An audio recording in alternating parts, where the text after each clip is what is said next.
Hello, and welcome to Lamplighter. We are on day 5 of our commitment to read the Bible every single day. Today, as we read in the text, we're introduced to a man by the name of Abram. Later, we'll know him as Abraham, but God will not yet change his name. We'll read about that name change tomorrow. But we're introduced to Abram as one who God calls with a very special promise to be made. That promise is that he is going to bless Abram and bless all of his descendants. As a matter of fact, that promise is made early in our reading, and there are 7 parts of that promise. Let's look at that again together. God says, I will make you into a great nation. God says, I will bless you. God says, I will make your name great. God says, you will be a blessing. God says, I will bless those who bless you. God says, whoever curses you, I will curse. God says, all peoples on earth will be blessed through you. You see, there are 7 parts to this promise. All of the parts are significantly important, and we'll talk about them as the promises are fulfilled through the readings that we do together. Abram obeys God, Abram believes God, and we're told later that God credits that to him as righteousness. But one of my favorite questions to ask is, why did God choose Abram in the first place?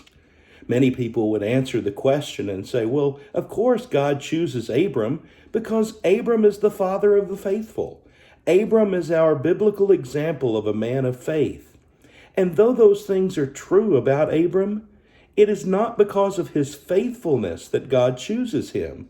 As a matter of fact, his faithfulness is shown in his response to God's call. Well, if God didn't call him because of his faithfulness, why did God call him? And the simplest answer is this: amazing grace. How sweet the sound that saved a wretch like me. God calls Abram simply because God is God. Now that gives you and I hope, doesn't it? It is not because of our worthiness.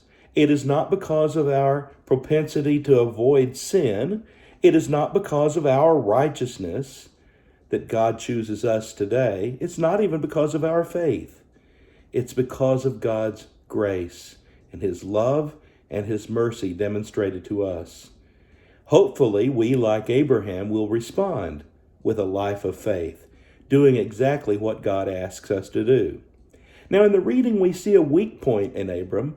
When he travels down to Egypt during a time of famine, he asks his wife Sarai to lie to the Egyptians about her true relationship with him because he fears for his life.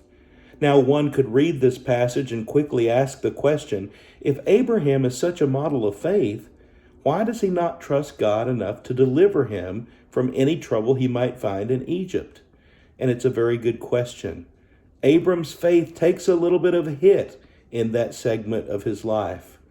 But it's not long after that we see Abram recovering and getting strong again in his faith and in his dependence upon God. He and Lot have many possessions, many flocks, and their herdsmen are beginning to quarrel with one another. And so Abram decides it's best for them to split company.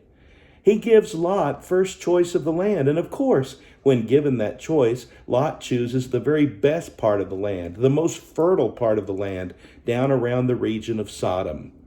We're familiar with Sodom. We'll read about that a little bit later.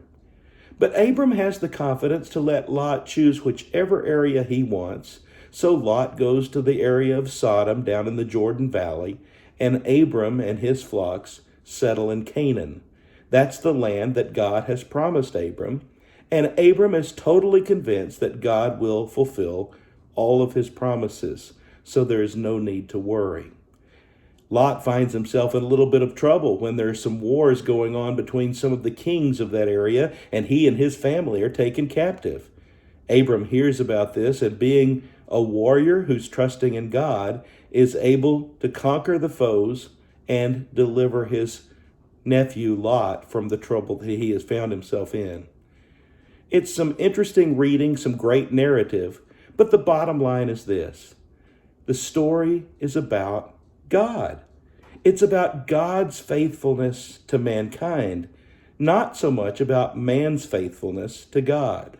Abram is a man of great faith, and we'll see that faith develop more and more as we read about his life and the promises God makes to him. But ultimately, the story is about a God who makes the promises. The God you and I serve even today is a promise-making, promise-keeping God. He has made promises to us. He expects to keep those promises and remain faithful to us as long as we live. The question then becomes, will we be faithful to him? Will we be people who put our lives in his hand, who trust him wherever we go, and know beyond any shadow of a doubt that no matter what happens in our life, he will deliver? Isn't it wonderful to be a lamplighter? His word is a lamp to my feet and a light to my path. It encourages me to be a person of faith. I hope you have a blessed day.